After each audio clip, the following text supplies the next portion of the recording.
wears shoe? Neither, my lord. Then you live about her waist in the middle of her favors.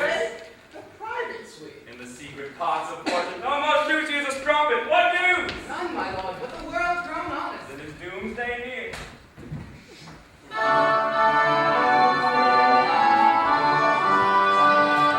Well, to speak to you like an honest man, I am most dreadfully attentive. But in the beaten way of friendship, what made you an Elsinore? To visit you, my lord. No other occasion. David, I am even poor in thanks, but I thank you. I'm sure dear friend, my thanks are too dear to heart. Were you not sent for? Is it your own kind? Is it a free visitation? Come. Do you just with me? Come. Nay, speak. What should we say, my lord? Why, anything. But to the purpose you were sent for, and there is a kind of confession in your looks which your modesties have not craft enough to colour. I know. The good king and queen have sent for you. To what end, my lord? That you must teach me. But let me conjure you by the rights of our fellowship, and by the obligation of our ever-preserved love, be even and direct with me whether you were sent for or not. What say you? Nay, then I have an idea. Would you love me? So then. My lord, we were sent for. I will tell you why.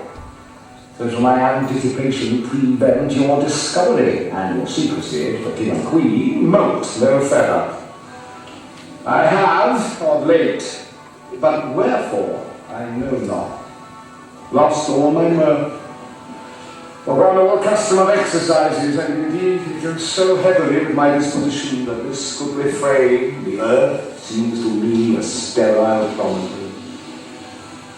This most excellent canopy, the air, oh, you, this brave o'erhanging firmament, this majestical roof fretted with golden fire, why, it appears no other thing to me than a foul and pestilent congregation of vapors.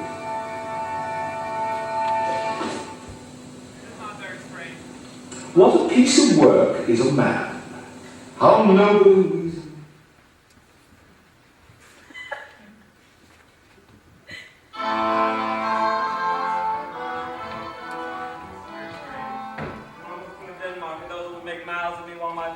Give 20, 40, 50, 100 ducats apiece for fiction. Blood, there's something in this more than natural philosophy. Find it out. There the players, my lord. You are welcome. Your hands come then. The impermanence of welcome is fashion and ceremony.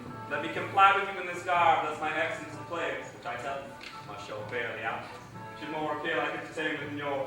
You are welcome.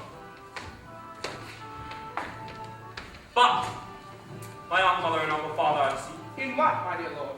I am but mad north-northwest. When the wind is southerly, I know a hawk from a handsaw. Well be with you, gentlemen. Mark you, Guildenstern, and you too, Medici are here. That great baby you see there is not yet out of his swaddling clouds. My lord, I have news to tell you. My lord, I have news to tell you. When Roscius was an actor in Rome. The actors are come hither, my lord. The best actors in the world, either for tragedy, comedy, history, pastoral, comical, historical, pastoral, tragical, historical, comical, historical.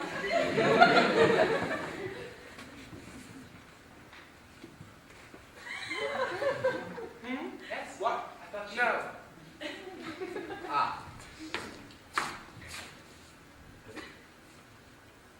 I think we can say we made some headway. You think so? I think we can say that. I think you can say you made us look Ridiculous! ridiculous. Close to the chest, of course. Question and answer. Always are the best ways. He was going up us all down the line. He might have caught us on the wrong foot once or twice, perhaps, but I thought we gained some ground. He murdered us. He might have had the edge. 27-3, and you think he might have had the edge? He murdered us! What about our evasion? Oh, our evasions were lovely. Were you sent for, he asks? My lord, we were sent for. I didn't know where to put myself. We had 6 reportables. It was question and answer, all right. 27 questions he got out in 10 minutes, and answered 3. I was waiting for you to tell! When is he gonna start delving, I asked myself. And 2 repetitions. Hardly a leading question between us. We got symptoms, didn't we? Half of what he said meant something else, the other half didn't mean anything at all. Forward ambition. A repetition, leaving 19, of which we answered 15. And what did we get in return? He's depressed. Denmark's a prison, and he'd rather live in a nutshell? Some shadow play about the nature of ambition, which never got down to cases. And finally, one direct question, which might have led somewhere, and in fact, led to his illuminating claim to tell the hawk from a handbag. Handsaw.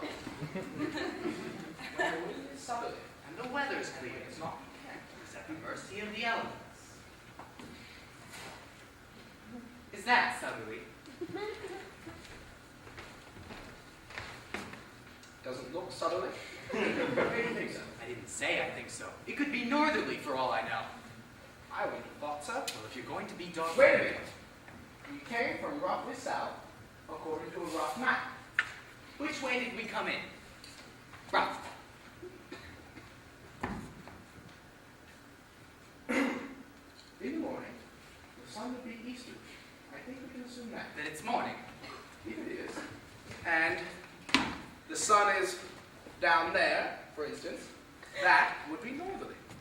On the other hand, if it's not morning and the sun is up there, then that would still be northerly. Put it another way. If we came from down there and it's morning, the sun would be up there. And if it's really down there, then we must have come from up there. And if that's southerly, and the sun is over there, then it's the afternoon. If none of these is the case, Why don't you go and have a look? empiricism, is that all you have to offer? Conception of where we stand. You won't find the answer written down for you in the bowl of the compass, I can tell you that. Besides, you can never tell this far north. It's probably dark outside. I merely suggest that the position of the sun, if it is out, would give you a rough idea of the time. Alternatively, the clock, if it is going, would give you a rough idea of the position of the sun. I forget which tried to establish. I'm trying to establish the direction of the wind. There is no wind. Draft? Yes. In that case, the oil traces to its source, and it might give us a rough idea of where we came in. Which might give us a rough idea of the south, for further reference. It's coming up through the floor. That can't be south, can it? Shall we wave around here? No. I think you'd have to lick it for me. I'm prepared to let the whole matter drop.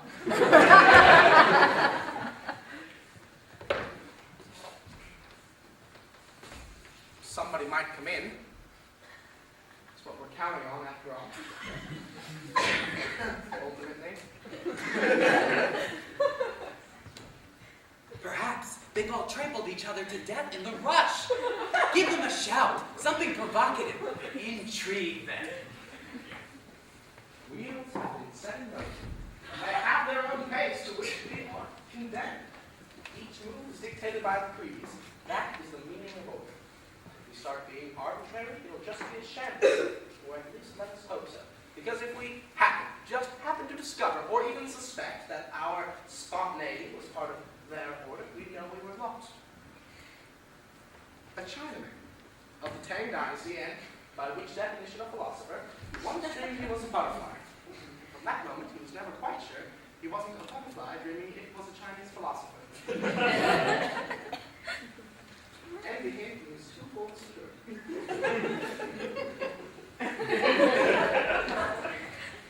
Fire! It's all right. I'm demonstrating the misuse of free speech.